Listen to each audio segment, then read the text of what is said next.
आज मैं अतिशयोक्ति अलंकार के साथ आपके बीच, अन्योक्ति हम पढ़ चुके हैं, आपने भी पूरा सुना होगा। मैंने अन्योक्ति में आपको समझाया था, उक्ति यहाँ भी है, थोड़ा इसको खंड कर लेते हैं। अतिशय उक्ति, अतिशय, लोग कहते अति हो गई, बहुत ज़्यादा हो गया, अब रहने दो। कभी ने लिखा है ना, अति का भला न बोलना, अति की भली न चूक, अति ज़्यादा हो। उक्ति, कोई बात, उक्ति कथन को कहते हैं या बातों को कहते हैं। परिभाषा लिखी हुई है सामने आपके, देख सकते हैं आप। काव्य में, कविता जब हम पढ़ते हैं, किसी भी कविता में पढ़ते समय, जहां पर हमें किसी की प्रशंसा, बड़ाई या बातचीत, कोई बात भी हो सकती, कहीं में हो सकता है निंदा बढ़ा दी, कस कर दी गई हो, तो किसी की प्रशंसा या बात बढ़ा चढ़ा कर की जाए, जो आवश्यक न हो, जितनी जरूरी न हो, उससे भी ज़्यादा बढ़ा दी गई हो, वहाँ अतिशय। बड़ा सरल अलंकार है, समझने की बात है। किसी की बात को बढ़ा चढ़ा कर कहा जाए, अतिशय उक्ति, वहाँ पर अतिशयोक्ति अलंकार होता है।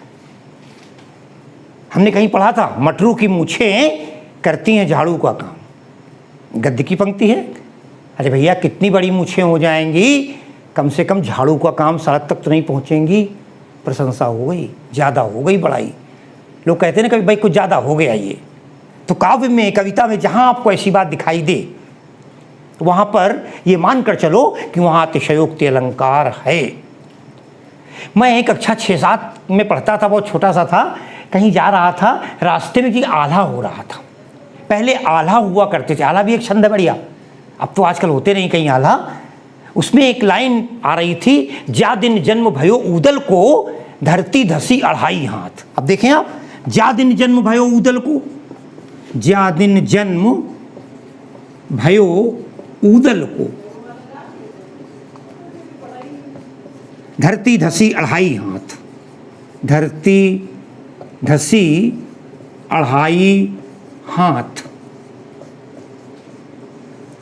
आपको ही मिलेगा नहीं उदाहरण, इतने ठीक है। आला उदल अलग लड़ैया थे, बड़े बहादुर थे, वीर थे, योद्धा थे, मगर कहते हैं जा दिन जन्म भयो ऊदल को, जिस दिन ऊदल का जन्म हुआ, इतने बलवान थे, इतने शक्तिशाली थे कि धरती धसी अढ़ाई हाथ, 2.5 हाथ धरती नीचे चली गई। अरे भैया, माँ ने घर में रखा होगा, नहीं रखा होगा। तो यहाँ पर प्रशंसा ज़्यादा हुई, इसलिए रामचरितमानस में कई जगह आता है, चलत दशानन डोलत अवनी, जब रावण चलता है तो धरती हिलने लगती है। इस तरह की बातें जहाँ पर मिलें। लेकिन यही नहीं, मैं चूंकि रामचरितमानस का बहुत प्रशंसक हूँ और जब मैं कथा में होता हूँ तब इनके विशेष अर्थ करता हूँ, लेकिन एक लाइन आती है वहाँ भी, भूप साहस 10 एक ही 12, भूप साहस 10 एक ही 12, एक ही 12, लगे उठावन टरे न टारा, लगे उठावन टरे न टारा। हालांकि जब मैं रामचरितमानस में बोलूँगा तो इसका एक अलग अर्थ करूँगा, वो अर्थ यहाँ करने का आवश्यकता नहीं। इसको आप मान रहे, मानिए। अतिशयोक्ति, भूप साहस 10 एक ही 12, जनक की सभा में, धनुष यज्ञ महोत्सव में राजा लोग कितने, साहस 10, सहस्र कहते हैं 1000 को। जब 1 से 2 से 10 से धनुष नहीं उठा तो लोगों ने तय किया सब लोग मिल के तोड़ देते हैं, और फिर देख लेंगे किसका शादी होनी है। तो कहते हैं 10,000 राजा मिल गए एक साथ। अब आप कल्पना कीजिए, 10,000 राजा अगर एक तरफ होंगे, 5,000 की लकीर लाइन होगी एक तरफ, 5 की दूसरी तरफ, कहते हैं एक ही 12, एक ही बार लग गए, लेकिन लगे उठावन टरई न टारा, वो हिलाए नहीं हिला। सीता जी कैसे उठा के ले आई थी। मैं अलंकार में बात कर रहा हूँ, वहाँ गंभीरता में बात करूँगा, अध्यात्म की बात करूँगा कविता पढ़ने वाले के लिए, कि 10,000 राजा भी लग गए और वो धनुष हिलाने से नहीं हिला। यहाँ पर अतिशयोक्ति अलंकार। एक उदाहरण आपने, मैथिली गुप्त की बड़ी अच्छी पंक्ति है, साकेत में लिखते हैं वो, देख लो साकेत नगरी है यही, देख लो साकेत नगरी है यही, स्वर्ग से मिलने स्वर्ग से मिलने गगन जा रही, गगन जा रही। ऊंचे ऊंचे मकान बने हुए हैं, साकेत कहते हैं अयोध्या को।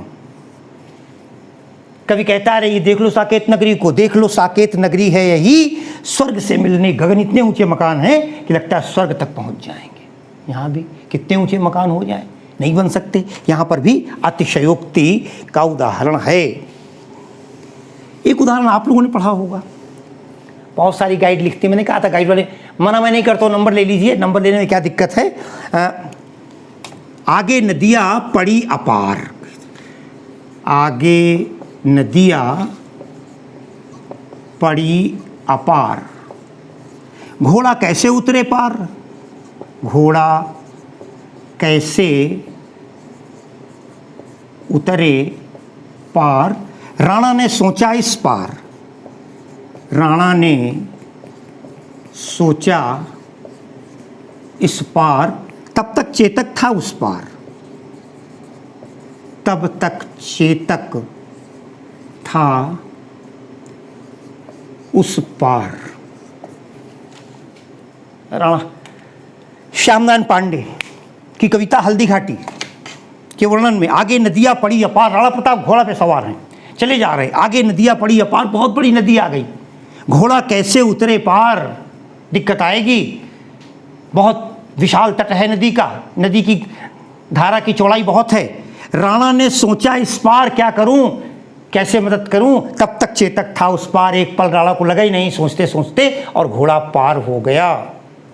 देखा ना आपने, इसमें भी आपको ये अलंकार मिल जाता है। एक उदाहरण मैं आपको और देता हूं भूषण का, ध्यान देंगे। साहितने शिवराज करनी करी है, करनी करी है तय, होत है अचंभो, होत है अचंभो, देव कोटियो 33 को, पावत नहेरे, पावत नहेरे तेरे जस में, पावत नहेरे तेरे जस में, हिराने निज, हिराने निज, गिरि को गिरी से हेरें, गिरि को गिरी से हेरें, गिरिजा गिरीश को, गिरिजा गिरीश को। मित्रों भगने की आवश्यकता नहीं है, ये उदाहरण मिलेंगे आपको कम, बाकी तमाम मिल जाएंगे। वो उदाहरण बड़ा प्रसिद्ध है, हनुमान की पूंछ में लगन न पाई आग। आप लिखकर परीक्षा पास हो सकते हैं, मगर जब आप किसी ऐसे समाज में होंगे जहाँ एक नई चीज़ आप देंगे, साहित्य ने शिवराज करनी, आप ये लाइन केवल दे सकते हैं, पावत नहेरे तेरे जसमें हिराने निज, गिरि को गिरी से हेरे गिरी। यहाँ पर शिवाजी शिवराज का राज्य का वर्णन करते हुए भूषण कहते हैं, अरे शिवराज तुमने इतना बढ़िया, तुम्हारा यश फैला हुआ चारों तरफ, सफ़ेदी फैली, यश का यश माने धवलिमा, तुम्हारे हर चीज़ इतनी, हर जगह सफ़ेदी फैल गई है कि जो सफ़ेद चीज़ें थीं वो छिप गई हैं और ढूंढे नहीं मिल रही हैं। इसके पहले की लाइनें हैं, इंद्र निज हेरत फिरत गज, भगवान इंद्र का जो गज है हाथी, वो सफ़ेद रंग का है। शिवाजी के यश के आगे वो ढूंढे नहीं मिल रहा है। इंद्र निज हेरत फिरत गज, इंद्र को अनुज हेरे दुदधि नदीस को, और जो इंद्र का भाई है वो स्वयं गंगा जी को ढूंढता फिर रहा है। उसी में एक लाइन आती है, साहितनय, हे शिवाजी तूने जो करनी की है, होता है अचंभो, बड़ा आश्चर्य हो रहा है। क्या? देव कोटियों 33 को, अरे 33 करोड़ देवता परेशान हैं तुम्हारे यश के आगे, तुम्हारी कीर्ति के आगे, तुम्हारी सफेदी के आगे।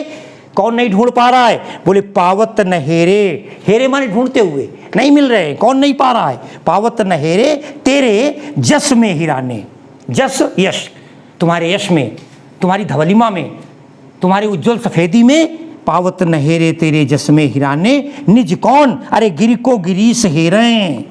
गिरि कहते हैं पर्वत को, कैलाश को ढूंढ रहे हैं कौन? भगवान शंकर। कैलाश भी सफ़ेद है, उसको परवा शंकर जी ढूंढ रहे हैं, और गिरिजा गिरीश को और पार्वती जी शंकर जी को ढूंढती हुई फिर रही हैं। ये एक उदाहरण था। एक उनके युद्ध में शिवा भूषण लिखते हैं, बड़ी सुंदर पंक्ति है,